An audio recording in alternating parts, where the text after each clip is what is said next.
Game number 3 has been loaded up. Welcome to my channel. Welcome to my stream if you're on the stream.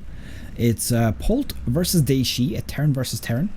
And I'm going to quickly set up my scores and everything here on the game before I switch over. If you are just joining me now, just to note, Polt, who is currently a teamless player, says he's from CM Storm, but that is a little bit inaccurate because, of course, he has quit the team after this tournament. Or, sorry, I don't remember, was it quit or was it disbanded? I can't quite remember, but I'll figure that out at some point later on. Let's move into the game. So on the bottom left hand side here, or sorry, we started with Polt. So Polt on the top right hand side here, who is currently teamless, no longer on CM Storm, and he is from South Korea. His opponent is going to be Dayshi, who is on the bottom left hand side here, playing as a Terran. He's from Team Millennium. Scores are going to be displayed very, very shortly, so of course if you haven't seen the previous games, click on the links in the description because they will take you to the previous ones so you don't get any spoilers. That's a weird noise. I didn't know that does that. Weird. Okay. So scores very, very shortly coming up. Here we go. Polt at 2. Dayshi at 0. So if Polt wins this one, he'll be moving on to the round of 8. If Dayshi wins this one, he'll have another chance and then another chance after that to get back into this and move into the round of 8 himself. These are of course best of 5s as you can see on screen. So let's see how this one progresses out. I think that this tournament is one of the coolest tournaments that have been held so far. I am a little bit sad that TLO got knocked out very early. I was looking at the bracket earlier on. Now I don't really know who won it. I didn't spoil it for myself. I don't like doing that because it kind of ruins the experience for both caster and player. But I know that TLO got knocked out in the round of 32, which kind of sucks. He actually got knocked out by it's going to be the 8th series that I'm going to cast from this tournament. It was a dude called, I can't even remember his name. It was Asonu. He's from China. So a bit sad, but that's fine. I mean, it happens. He's still a top-end contender in all of the Starcraft 2 pro scene.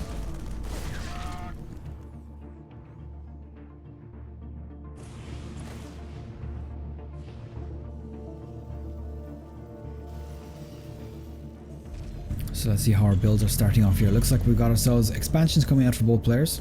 But Dayshi has actually gotten his own one a little bit earlier, so he is going to have the economic advantage.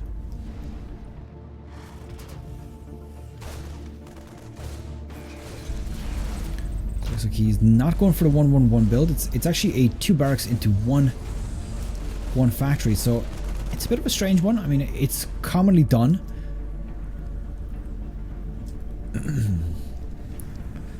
And Polt actually is doing the exact same thing. So I honestly, I wonder how these players are playing so equally, you know, same exact build. But Polt, look at all these Reapers, by the way.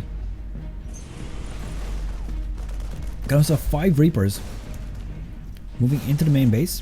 Gonna take out these Marines so easily right now. And oh no, the SCV line as well, while in the middle of the transfer, getting caught out here and getting almost a good surround on these.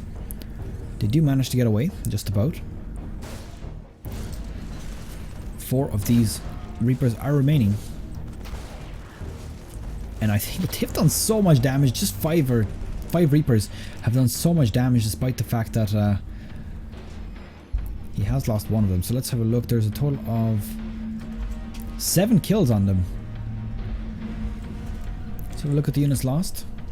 Got ourselves 9 in total, which includes 4 SCVs and 6 Marines now at this point. And once the siege tank comes up, it's going to be able to take out these Reapers quite nicely. Oh no, is he going to lose the siege tank? Polt doing so well with these Reapers. Oh my god, I cannot believe he just took out a siege tank with Reapers. And that is huge. He is getting himself an advantage bigger and bigger by the moment. And in the meantime, he's just building up his army inside his main base.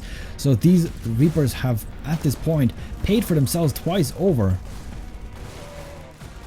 And a good micro here, just taking out more and more. He's taking out all of the Marines and continuing to do more and more damage. Look at this. These are the most beautiful Reapers I have seen in a long time.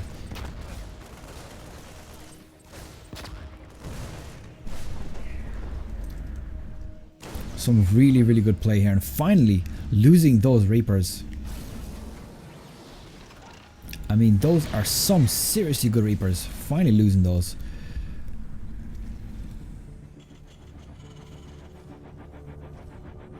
And how much has that done, really? I mean, Polt has got 27 army supply. Dayshi has got 12. Worker supply for Polt is 43. Dayshi is at 30. So that has put him quite far ahead. In fact, he's even got a command center on the way at the moment, so soon going to be able to bring up that third expansion as well, and at that point it's going to have quite a big advantage. So what's this? 4 barracks. He's got himself 3 gases fully saturated, and he's making nothing out of the Stargate, or Starport rather.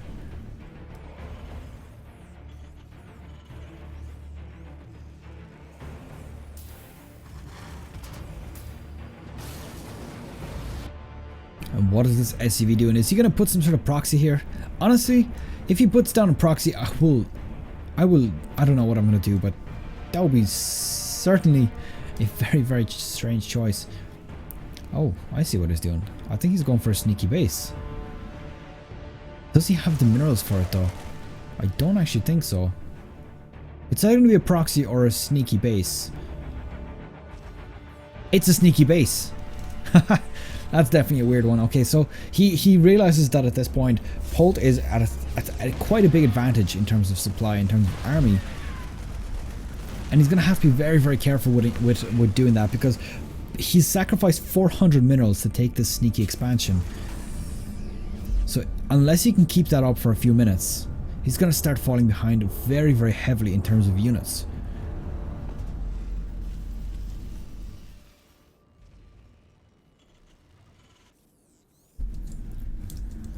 And you see this base, the reason it could easily work is because the base is so far away from everything, and it would be 2 bases before Polt would actually be even thinking about going there. I mean, he's gonna expand to here next, possibly. He might even go to this one, who knows? But he'll expand to one of the closer bases first, and then he's gonna see this one when he tries to expand again. Oh no. He's getting suspicious, so I think that the fact that his opponent is not GGing out after so much Reaper damage kind of got him suspicious that he might try to pull off something risky. And there it is. Oh no, this got spotted out pretty much immediately. That is huge. Dayshi is gonna lose that base, and that is unfortunate for him. I mean, he had that one bit of an advantage where he had a free sneaky base out here, but not managing to keep it alive for long enough. And this one Marine just seeing everything that's going on, seeing those units transferring through. And looks like both players not quite engaging onto each other. What are they gonna do? He's staying outside of that. Base is under attack. Of that sensor tower. So Marine not gonna do a whole lot. They'll go dropping these into the main base. There's a lot of Marines here. They're all stemmed up. There's of course medevacs in the back as well. There's siege tanks in the back for Dayshi, ready to defend off against this. Taking out a few SCVs as well at the same time. Marines are stemmed up inside the mineral line. That is going to do a huge amount of damage right now. 14 SCVs already taken out. Is Dayshi going to finally come back in this game? 91 to 70. And 16 SCVs taken out. But on the other hand, Polt is doing so much damage inside of Dayshi's base. He's actually just going for the production buildings rather than just for SCVs, which might be the correct option. I mean, he's kind of stuck on 2 bases right now, whereas Polt has got 3 bases. So all he needs to do is just deny the ability to reinforce, and if he does that, at that point he will just be able to overrun his opponent. So Polt has evened it out in terms of worker supply, but the army supply is just not looking great right now. 104 to 27. I think that if Polt just continues on with his aggression, he will definitely be able to take this game. Sorry for that shitty play, and GG has been called. Polt has taken game number 3, and with that, this series moving on into the round of 8. And that is pretty much that. Dayshi unfortunately getting taken out quite early in this one. And that's pretty much that. So I hope you have enjoyed this game. If you have, of course, don't forget to leave it a thumbs up, subscribe if you are new to my channel, and I will see you guys in the next video.